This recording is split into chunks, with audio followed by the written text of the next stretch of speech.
नमस्कार, स्वागत है आप सभी का अपने YouTube channel Avinash sir GS वाला में।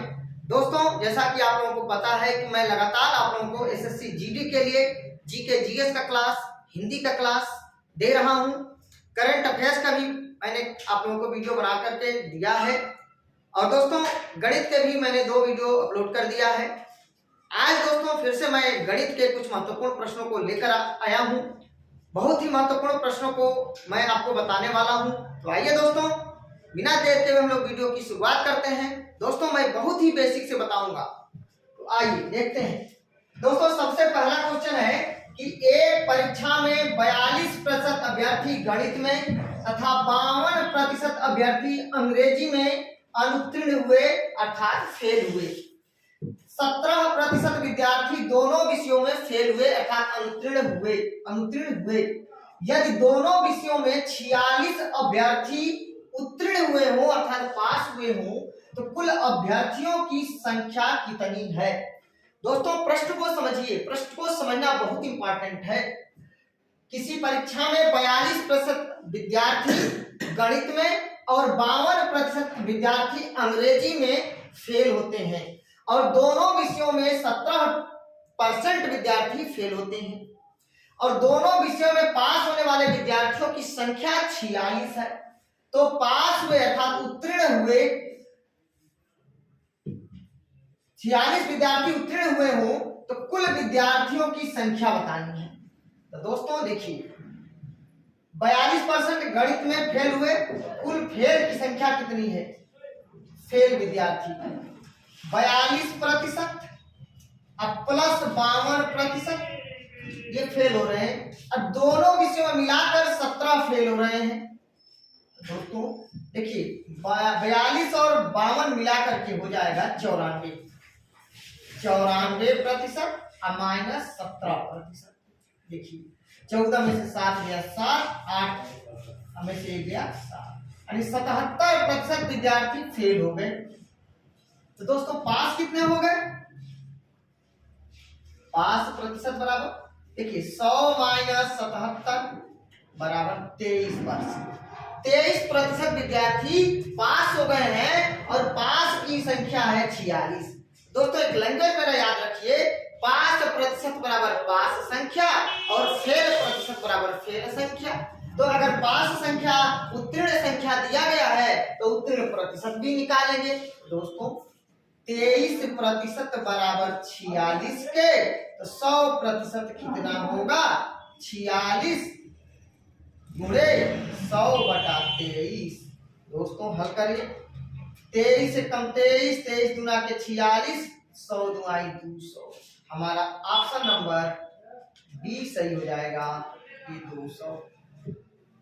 अगला क्वेश्चन है 20 घोड़ों का क्रय मूल्य 16 घोड़ों के विक्रय मूल्य के बराबर है तो लाभ प्रतिशत बताइए। क्वेश्चन समझ में आ गया? कोई दिक्कत? चलिए 20 घोड़ों का क्रय मूल्य 16 घोड़ों के विक्रय मूल्य के बराबर है तो लाभ प्रतिशत बताइए। दोस्तों देखिए 2 तरीके से मैं बताऊंगा।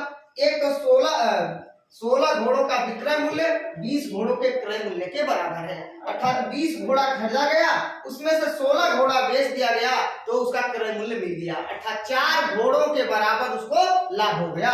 दोस्तों 4 बटा घोड़ा, अगर वस्तु के रूप में लाभ और हानि हो रहा है दोस्तों तो हमेशा नीचे एसपी होता है। देखिए 4 घोड़ा तो 4 घोड़ा के बराबर लाभ हो गया, ये घोड़ा एक तरह से वस्तु के रूप में है और दोस्तों एसपी कितना है? 16 है। 4/16 अगले 100। 4 एकम 4, देखिए 4 एकम 4, 4 चौका 16, 4 एकम 4, 4 गुना 8, 4 पचे 20, अर्थात दोस्तों 25% का लाभ हो गया। तो हमारा ऑप्शन नंबर सी बनेगा इसका, ऑप्शन नंबर ये सही होगा। दोस्तों अगर वस्तु के रूप में लाभ हानि होगा तो दोनों का डिफरेंस अब बटा एसपी गुणे 100। लेकिन दोस्तों एक तरीका और है, देखिए 20 घोड़ों का क्रय मूल्य अर्थात 20 सीपी बराबर है 16 एसपी की, 16 एसपी की। अब दोस्तों सीपी बटा एसपी, सीपी का मान वो होगा जो एसपी के साथ है अर्थात 16 बटा एसपी का मान वो होगा जो सीपी के साथ है। तो दोस्तों सीपी हो जाएगा, ये जो है सीपी हो गया 16, एसपी हो गया, एसपी हो जाएगा आपका 20। दोस्तों सीपी होता है कास्ट प्राइस अर्थात क्रय मूल्य, खरीदा गया मूल्य, और एसपी होता है विक्रय मूल्य, बेचा गया मूल्य। तो दोस्तों 16/20। अब देखिए ये रुपया बन गया दोस्तों, 16 रुपया में खरीदा गया, 20 रुपया में बेचा गया, तो लाभ हो गया। कितने रुपए का लाभ हो गया दोस्तों? 4 रुपए का। अब दोस्तों सीपी नीचे होता है, जब रुपए और पैसे के रूप में लाभ और हानि हो तो सीपी नीचे होता है।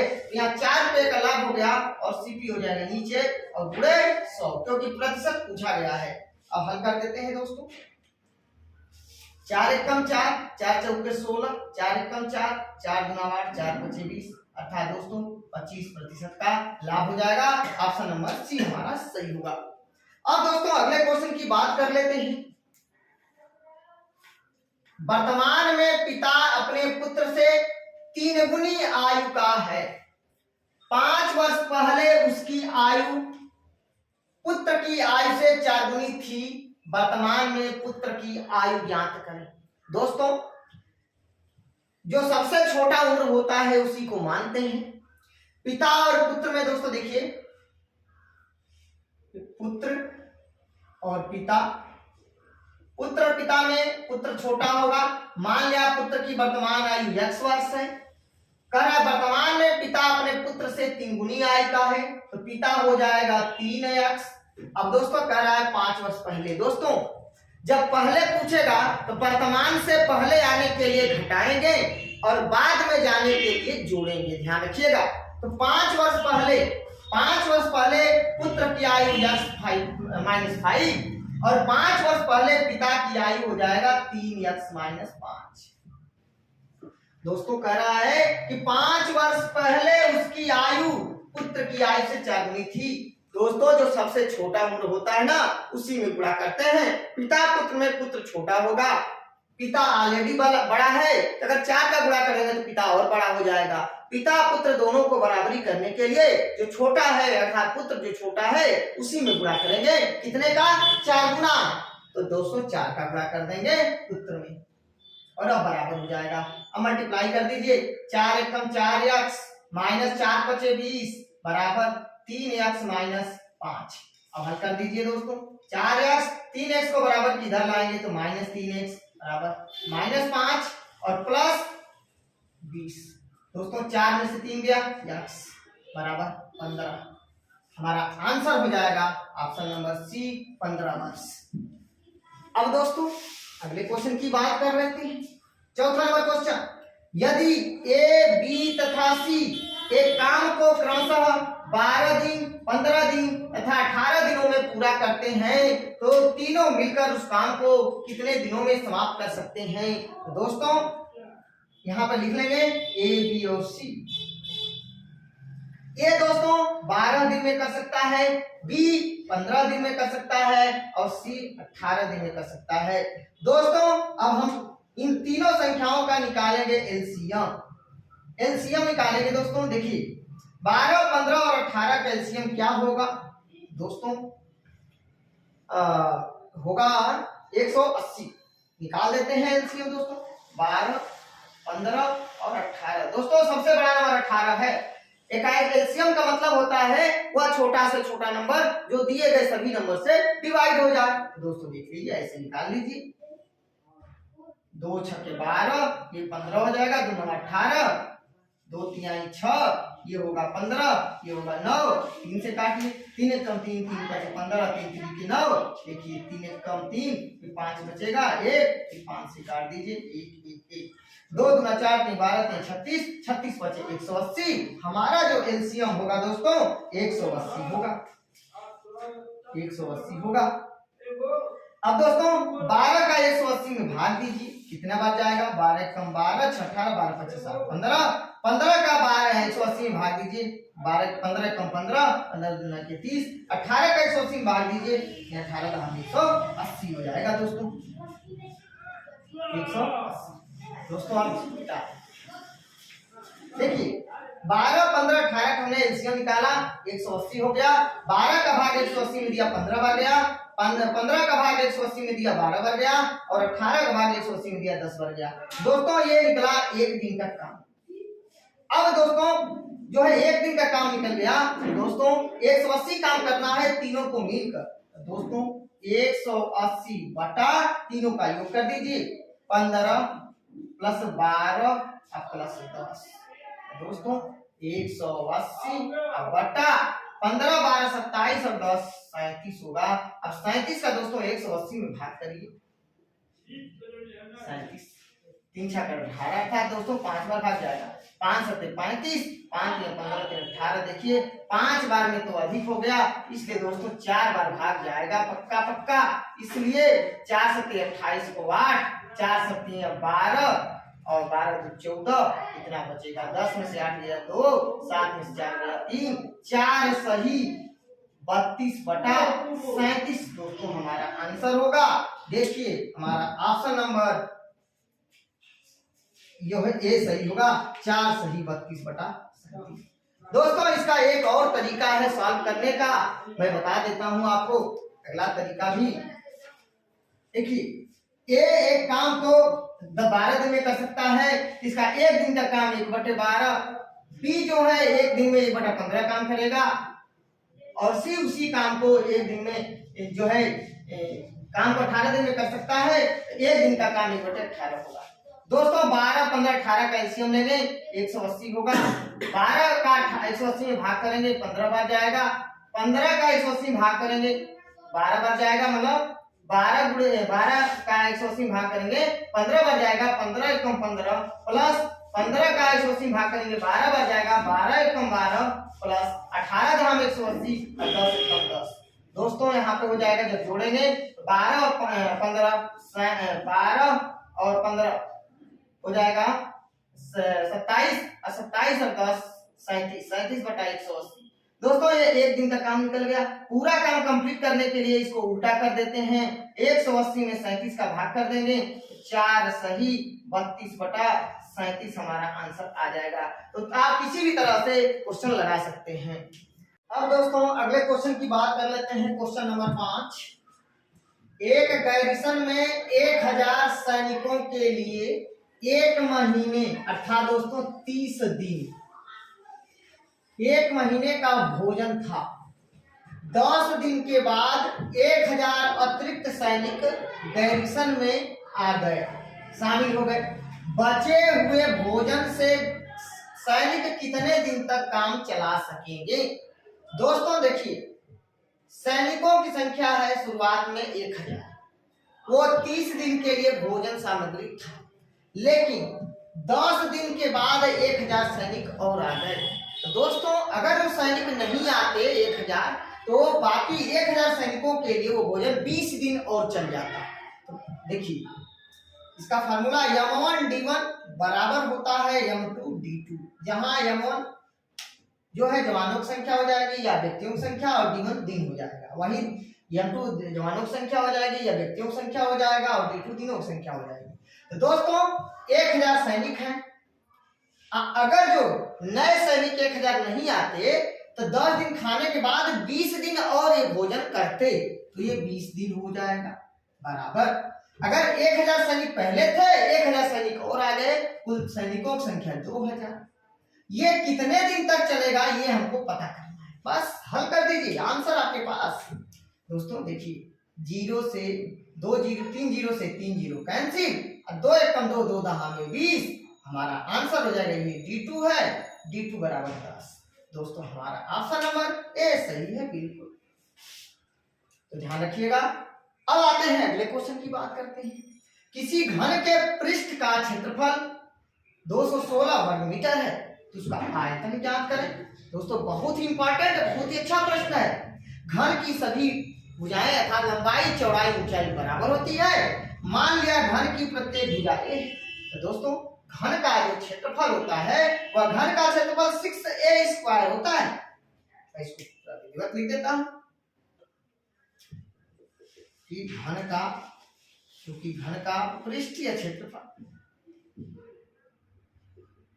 दोस्तों 6a² होता है, और ये 6a² बराबर 216 के दिया हुआ है।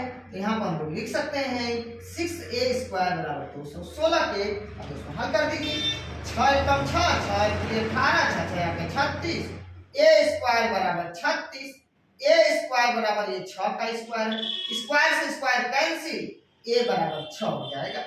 दोस्तों इसका आयतन क्या होता है, देखिए घन का आयतन बराबर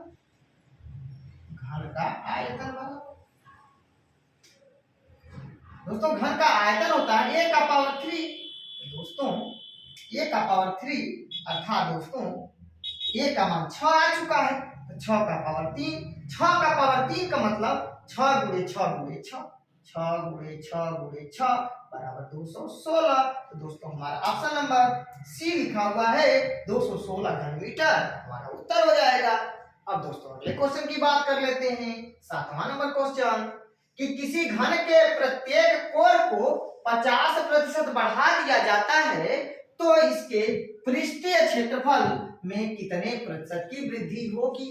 तो दोस्तों देखिए घन की सभी भुजाएं बराबर होती है, तो दोस्तों 6a² होता है अर्थात भुजा 2 बार, तो 2 बार वृद्धि होगी। तो दोस्तों वृद्धि को प्लस में लिखेंगे और कमी को माइनस में लिखेंगे।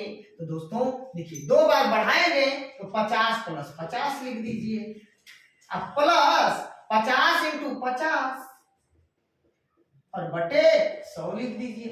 अब इसको हल करिए दोस्तों, ये 2 जीरो से 2 जीरो कैंसिल। अब दोस्तों देखिए 50 और 50 मिलकर के 100, अब प्लस 5 इंटू 5 बराबर 25 बराबर 125%।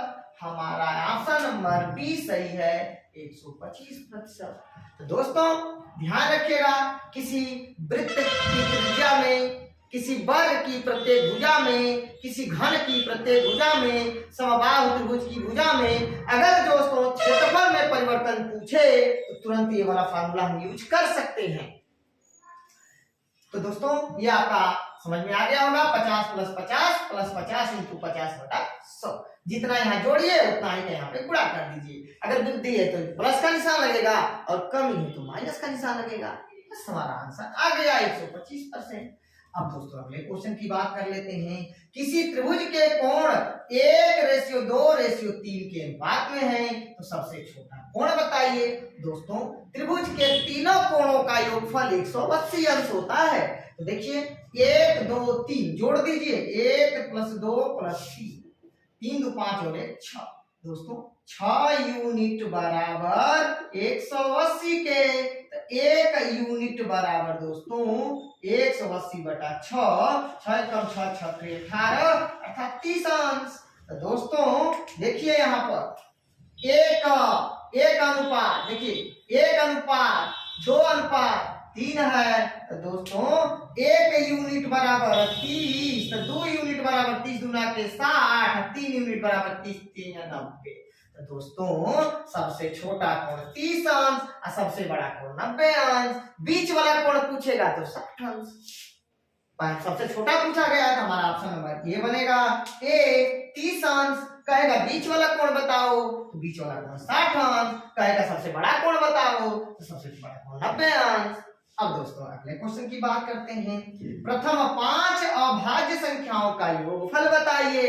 दोस्तों अभाज्य का मतलब होता है एक और अपने खुद के अलावा जो संख्या, जो नंबर किसी से न कटे, एक और अपने खुद के अलावा किसी जो दूसरे से न कटे वही अभाज्य संख्या होता है। तो सबसे छोटी अभाज्य संख्या 2 होता है। दोस्तों अभाज्य संख्या 2 से शुरुआत होता है, तो सबसे छोटी अभाज्य संख्या 2, उसके बाद है 3, उसके बाद 5, उसके बाद 7, उसके बाद 11। देखिए 1 2 3 4 5 हो गया। अब दोस्तों इसी को जोड़ देंगे, 2 1 और 2 के अलावा किसी से दूसरे से नहीं कटेगा, 3 1 और 3 के अलावा किसी दूसरे से नहीं कटेगा, 5 1 और 5 के अलावा किसी दूसरे से नहीं कटेगा, 7 किसी एक से और 7 से स्वयं कटेगा, किसी से नहीं कटेगा, 11 किसी से नहीं कटेगा, 1 से 11 से कटेगा। क्योंकि 9 है तो 9 3 से कट जाएगा, 1 से कट जाएगा, 9 से कुछ कटेगा। तो दोस्तों अभाज्य का मतलब केवल जिसके मात्र 2 गुणनखंड बने वही अभाज्य संख्या होती है। जिसके केवल 2 गुणनखंड बने वही अभाज्य संख्या होता है। तो सबसे छोटी अभाज्य संख्या 2, 2 से शुरुआत होगा तो 2 3 5 7 और 11 जोड़ दीजिए, 2 3 5 5 10 और 7 17 और 11 जोड़ेंगे 17 10 27 और 1 28। दोस्तों हमारा ऑप्शन नंबर बी सही हो जाएगा। अगला क्वेश्चन है दोस्तों, एक अंक की सबसे छोटी अभाज्य संख्या बताइए। तो दोस्तों एक अंक की सबसे छोटी अभाज्य संख्या 2 होगी। तो दोस्तों मैं उम्मीद करता हूं कि आपको बहुत ही अच्छे समझ में आ गया होगा। दोस्तों मैं साइड में हो जा रहा हूं, स्क्रीनशॉट लेना होगा तो आप लोग ले सकते हैं। दोस्तों अगर आप लोगों को मेरा वीडियो अच्छा लगे प्लीज दोस्तों लाइक कमेंट शेयर करके मुझे सूचित जरूर करना। मिलते हैं नेक्स्ट वीडियो में, तब तक के लिए नमस्कार, धन्यवाद।